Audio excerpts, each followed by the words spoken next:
Synergee podcast. Today we are honored to have Karen Stange, a licensed marriage and family therapist with over 25 years of experience, joining us. Karen specializes in individual, family, and couples counseling, addressing a wide range of issues, including mood disorders, relationship challenges, and addiction recovery. She is also proficient in eye movement desensitization and reprocessing, EMDR therapy, effectively helping clients overcome depression, anxiety, unresolved grief, and past traumas.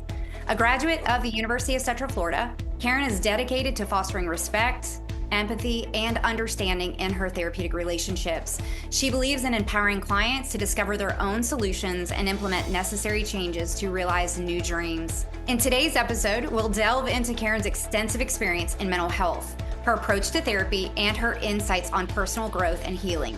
Let's welcome Karen Stange to the Synergee podcast. And don't forget, like and share. We really appreciate more people getting the opportunity to hear this content. Kelly and I love doing what we do. Please share. So welcome back. Lori and I are excited and thrilled to have you here listening today as a guest. And we get to have a special guest with us today, Karen. Karen is a mental health counselor, and she has extensive knowledge on helping people navigate lifestyle change. And it's such an important topic when we dig into this as it relates to relationships. You know, relationships are important. Community is important. And oftentimes when we're starting to make these lifestyle changes, life can feel a little lonely. So we're going to talk today about how to nurture those relationships, how to make those relationships stronger in the midst of making lifestyle changes. So Karen, thank you so much for being here and sharing your wisdom with us. I know Lori and I get into these conversations oftentimes with patients, and these are tender conversations, right? We want to nurture relationships. Relationships can be important. So thank you for being here. You're welcome. I'm so glad to be here today. So tell us a little bit, Karen, about your backstory. What led you to a profession in being so intimately intertwined with helping others improve their overall mental health and well-being? Well, in my 40s, I went back to school and got a master's degree in counseling and started doing counseling. I was working in an addictions treatment facility for 16 years, and just found a lot of passion in helping people overcome challenges, struggles in their own lifetime, and then, how to turn that around and make that something positive for themselves and promote their own personal growth. Yeah. It's just always been very rewarding and fulfilling to me, as well as my own health journey led me into more of a functional medicine type situation where I was looking for a root cause, any kind of health or illness or unwellness that I might have. And let's root out the root cause and treat that deeper part of yourself so that you can have more success in your outcomes. Most of us in functional medicine or integrative medicine or in this space really have had our own story, right? And I think that's honestly what really makes us more passionate about what we do and taking a different approach. And I've had the unique benefit of knowing you for a long time and being able to ask you to come alongside of patients' healing process. So they're not just working on the physical health, but really working on their emotional health and well-being. And so I thank you for you turning your story into your passion to help others. It's definitely made a difference. Great. I'm glad. It's very rewarding for me as well. Yeah. So oftentimes we hear we become the average of the 5 people we hang around, right? So choose wisely, guys. Choose wisely. I'm lucky because my best friend is a functional medicine provider. And, she's always challenging me to level up, how I'm taking care of myself, how I'm talking to myself. But a lot of people don't have that. They don't have that person. I'm also lucky in that my husband's a really good supporter of lifestyle change.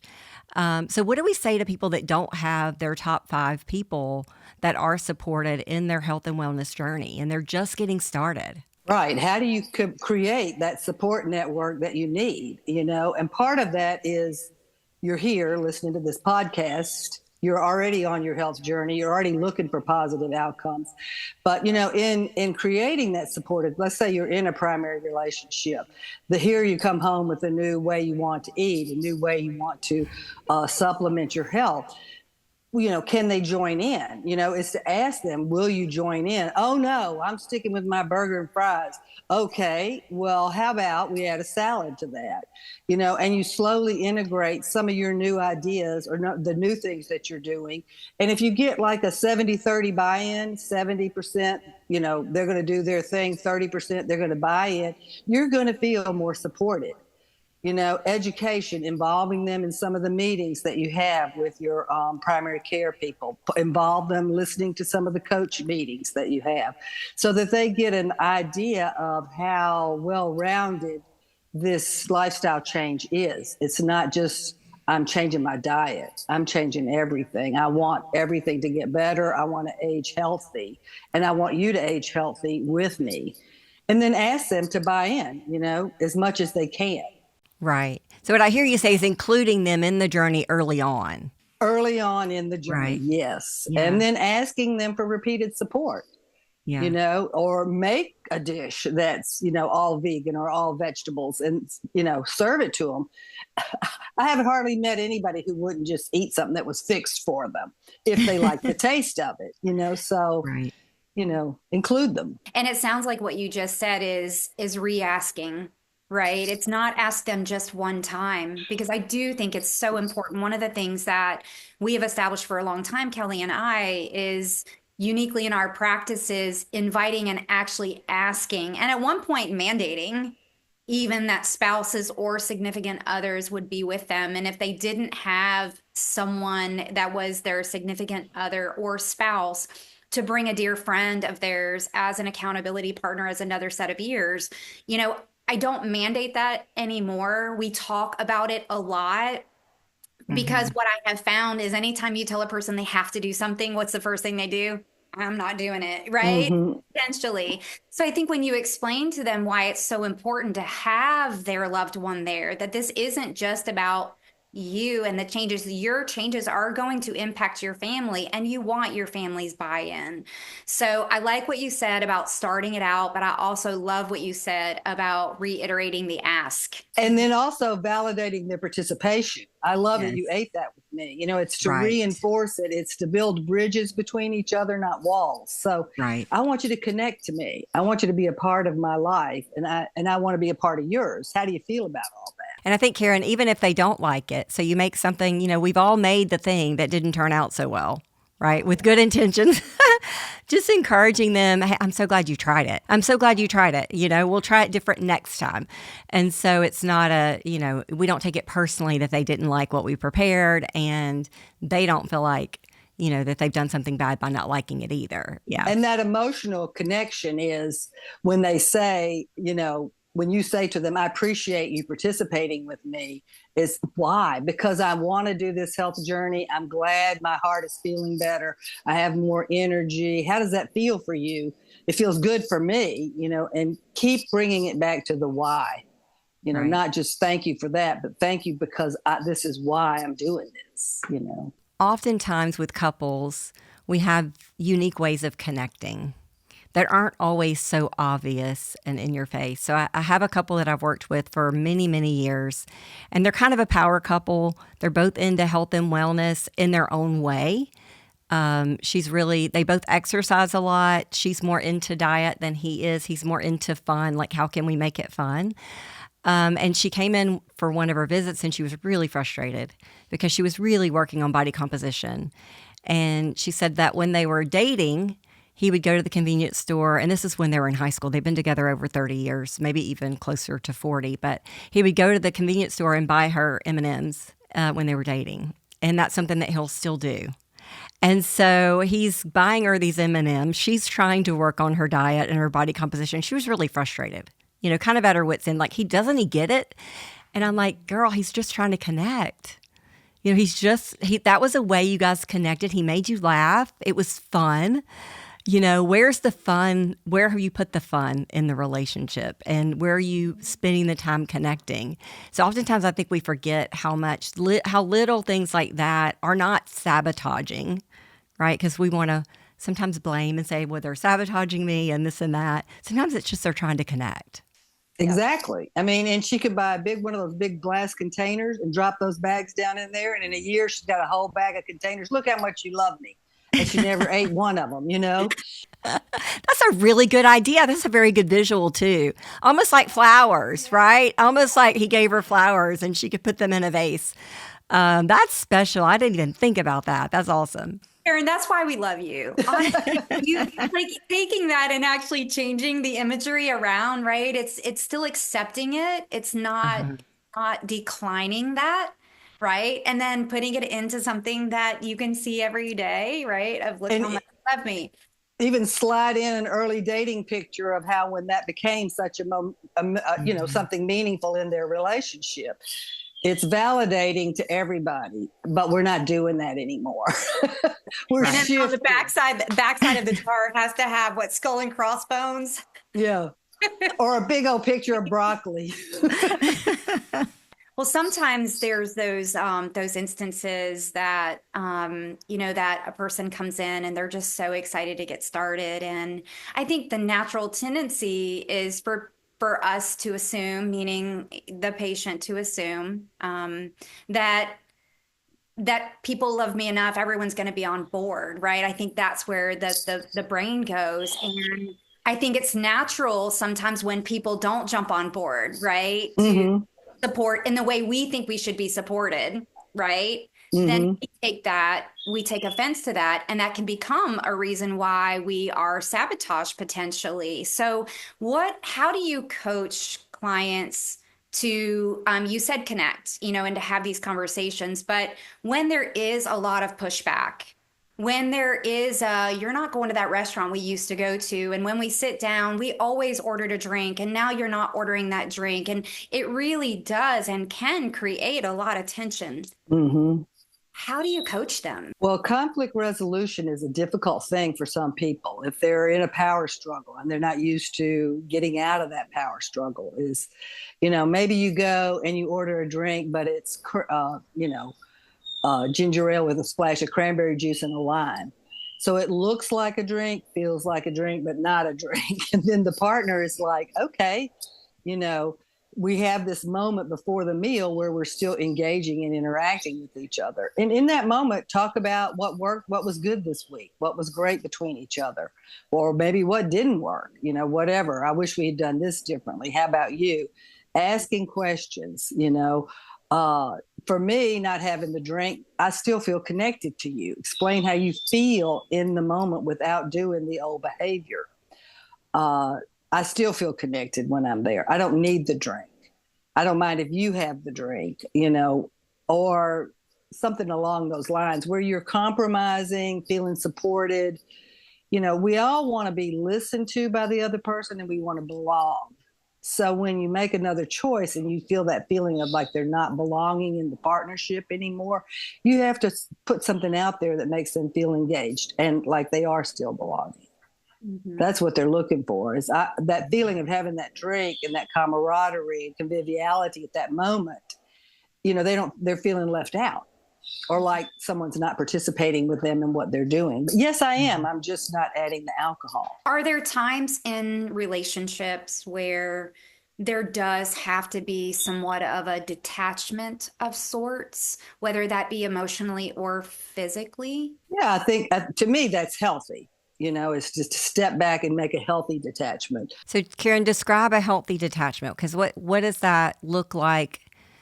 Give us an example of like what a situation or an experience for a healthy detachment. Well, let's just say, you've cooked chicken and broccoli and a salad and they're not happy about that. And then they want something else. Well, I had a lady say the other day, I cook 2 meals every night, one for him and one for me.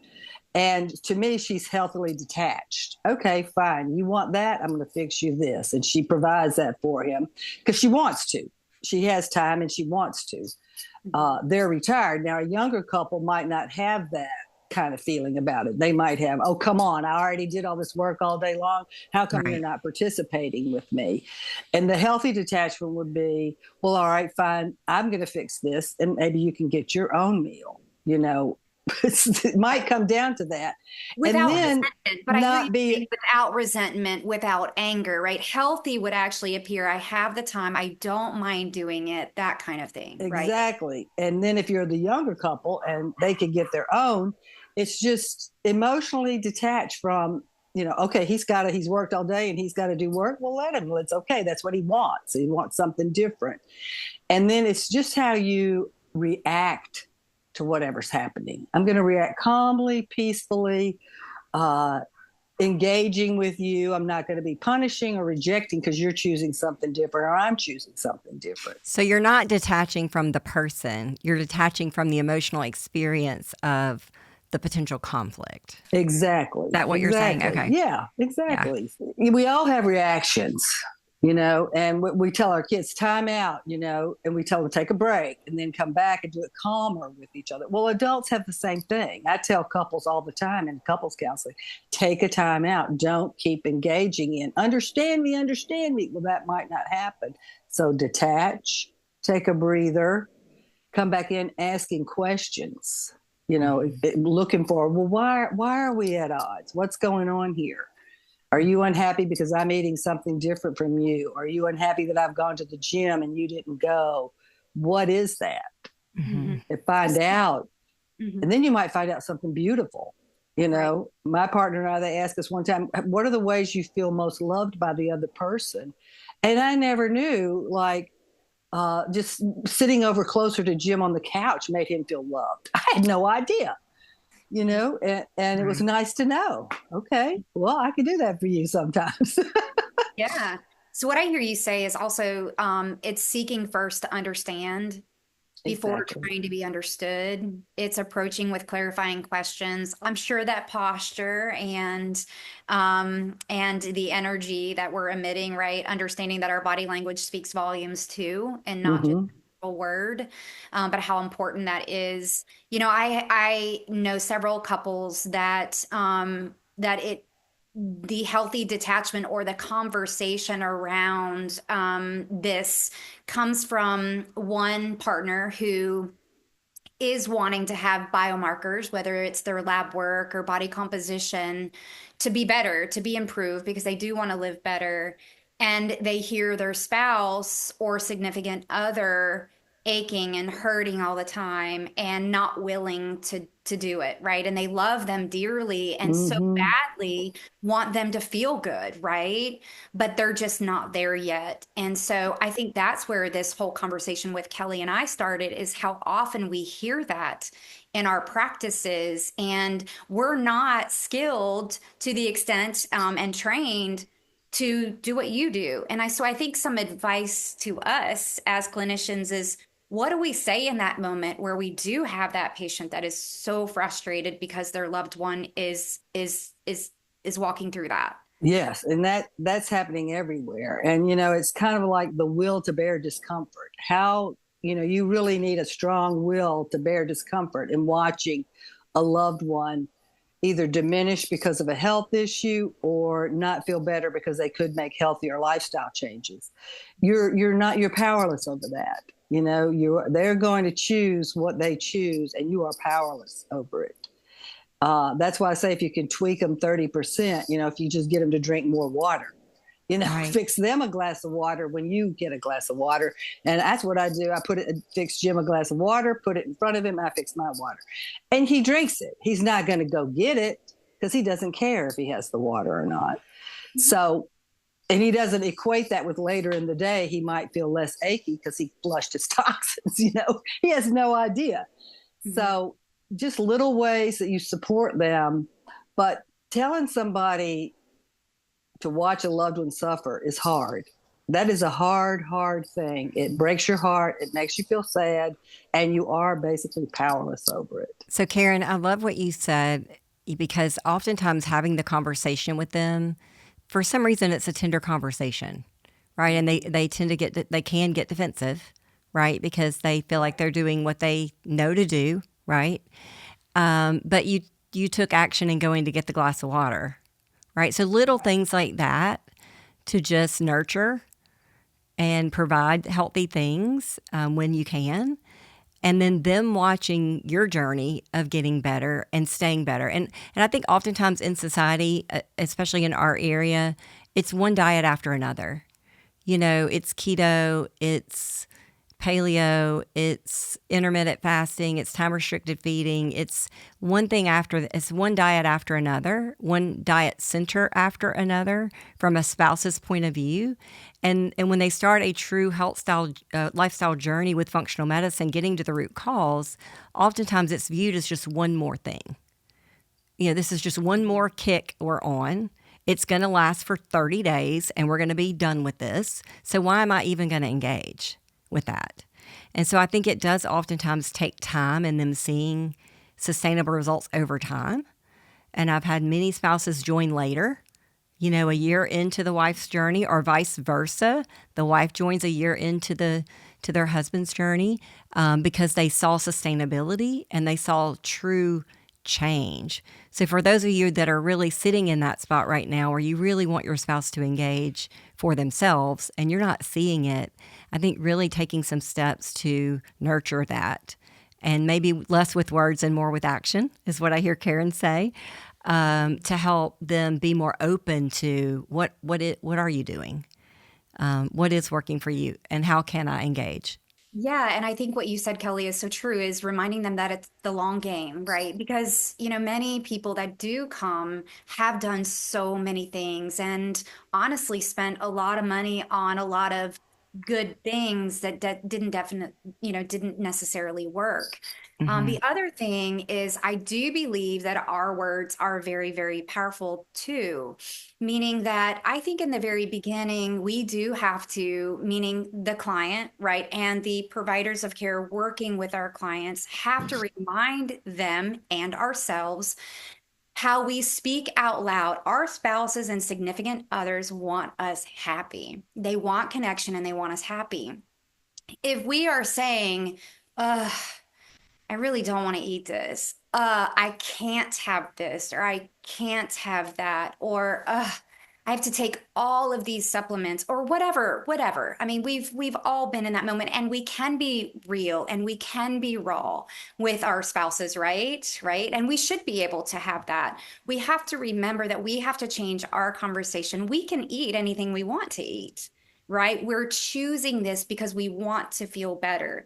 If they're constantly hearing that we are feeling deprived, we're not liking what we're doing, how are they going to feel? Are they going to buy in? And so I do think it is important to change language, Mm-hmm. Mm-hmm. right? And remind ourselves of that. Our words Yeah. do hold power for ourselves and for the people around us who just want us happy. Yeah, we've had that discussion amongst our team members, just talking about how we talk to ourselves, right? In the morning, what's the first thing we say? Are we happy to get up and start the day? Or it's like, oh, it's Monday again, Little things like that are powerful. And so that's a good point to make, Lori, is how we're expressing our journey to our significant other also is dictating how maybe they would receive it in themselves, right?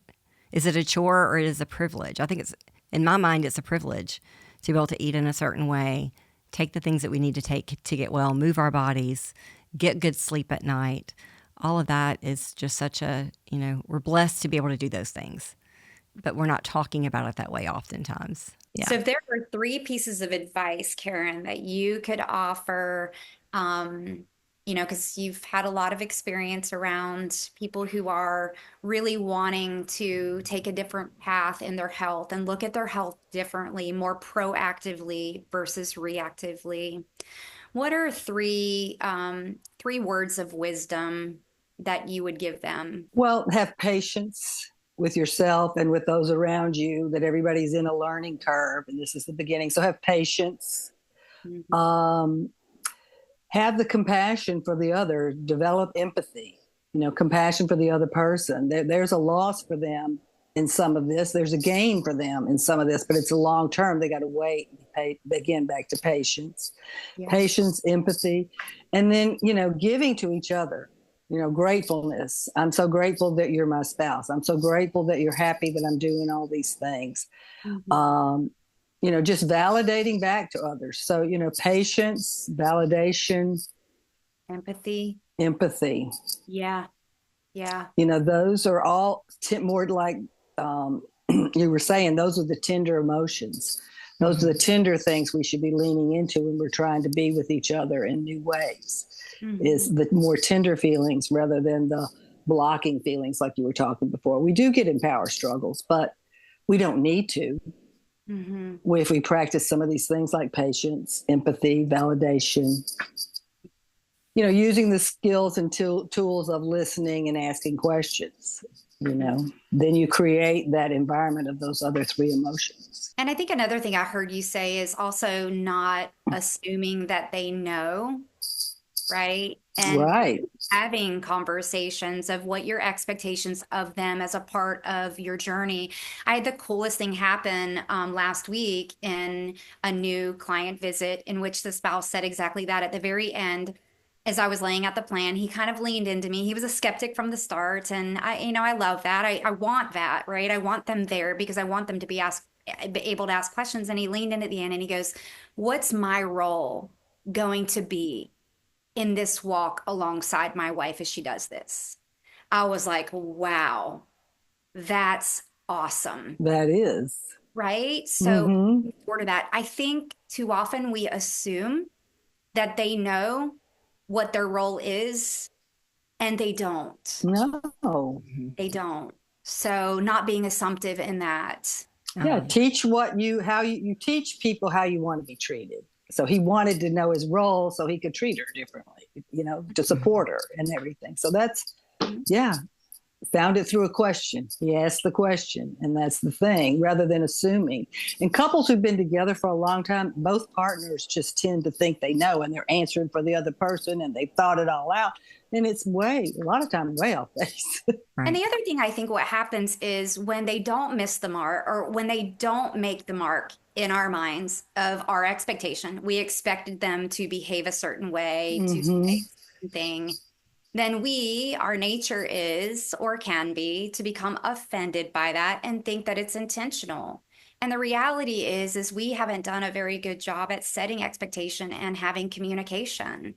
And so I do think that what I'm hearing you say today is how important at the very beginning of the journey it is to have those conversations, bring them on board early, have conversations, and reiterate throughout, like you said, empathy, conversation, gratitude for when they've done well, because particularly the men, I think, they really need to hear that. Thank you, thank you, thank you. And I think as women, there are some of us that really we all have different love languages. So maybe it's not a male female role. It just really is about our individual uniqueness and what we need to feel loved.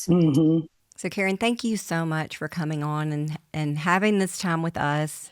We want to inspire all of our listeners to carve out space for those conversations, carve out space to really get in touch with what your partner needs and wants as you develop your lifestyle together. It's so much more rich when we're sharing our life with our friends and our family and our loved ones. We all want to be known and to know each other, and lifestyle is just a big part of that. So we just appreciate you being here, Karen. And for our listeners, if you liked this episode, please like it, share it, leave us comments. We really want to hear from you what you're wanting to learn about. Lori and I have a huge passion for just getting in front of you the content that you really want to drive the next best step for your health. And we look forward to seeing you again soon. The Synergee podcast is for general informational purposes only and does not constitute the practice of medicine, nursing, or other professional healthcare services, including the giving of medical advice, and no doctor-patient relationship is formed. The content of this podcast is not intended to be a substitute for professional medical advice, diagnosis, or treatment. Users should not disregard or delay in obtaining medical advice for any medical condition they may have and should seek the assistance of their healthcare professionals for any such conditions.